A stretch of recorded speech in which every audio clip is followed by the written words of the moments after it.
Following the end of World War I, Americans returned to the pastime they knew well and missed, baseball.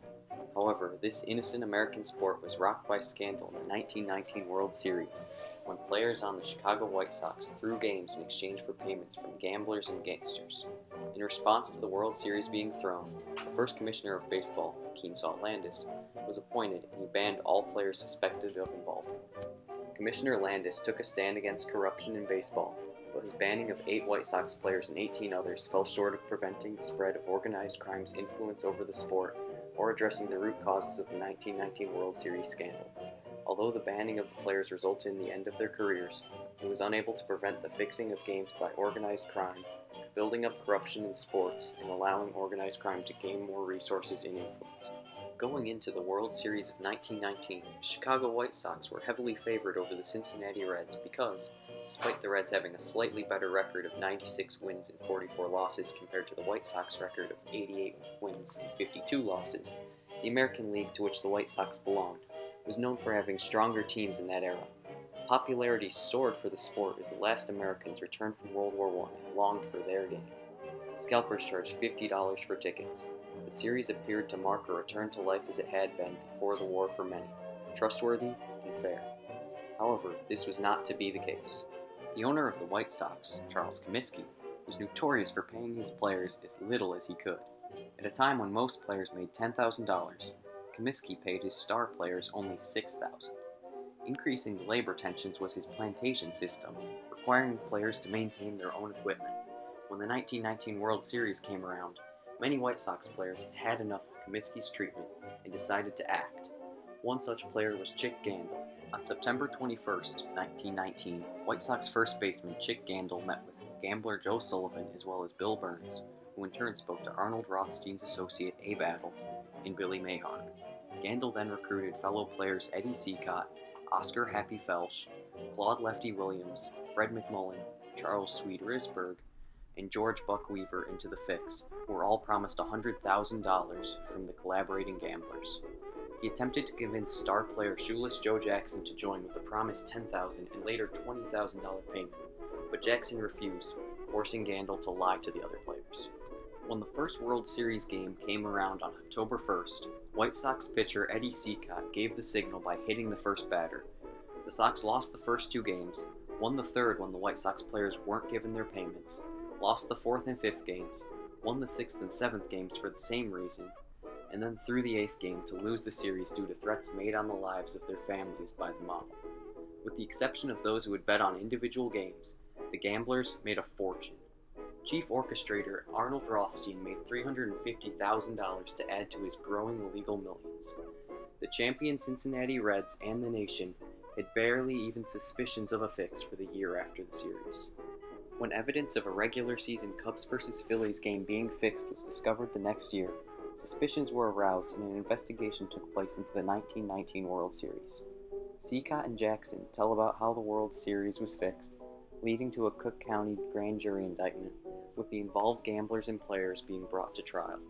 Rothstein was acquitted of all charges and continued to run his successful New York gang and bootlegging operation. The players endured a hard trial in which several, including Joe Jackson and Buck Weaver, signed confessions stating that they were involved in the fix. However, the confessions mysteriously vanished, and the players were acquitted, getting congratulations from presiding judge Hugo Friend. When the players were acquitted, prosecutors dropped the case against the gamblers due to statute of limitations. At this same time, the 3-man baseball commission was replaced with a single position to rule over all baseball, the commissioner. Kenesaw Mountain Landis, a Theodore Roosevelt-appointed federal judge who prosecuted Standard Oil, was appointed to the role to clean up baseball's reputation. He saw the actions of the players as disgraceful to the league and disagreed with the judge's verdict. He set out to restore public faith in baseball by punishing those involved in the fix and any others who threw games. While the players were awaiting trial on March 12, 1921, Landis suspended all the indicted players. He boldly stated that, regardless of the verdict of juries, no player that throws a ball game, no player that entertains proposals or promises to throw a game, no player that sits in a conference with a bunch of crooked players and gamblers where the ways and means of throwing games are discussed, and does not promptly tell his club about it, will ever play professional baseball. To this end, Landis directly attacked corruption in baseball by banning all 8 White Sox players who had been charged and acquitted on August 3rd.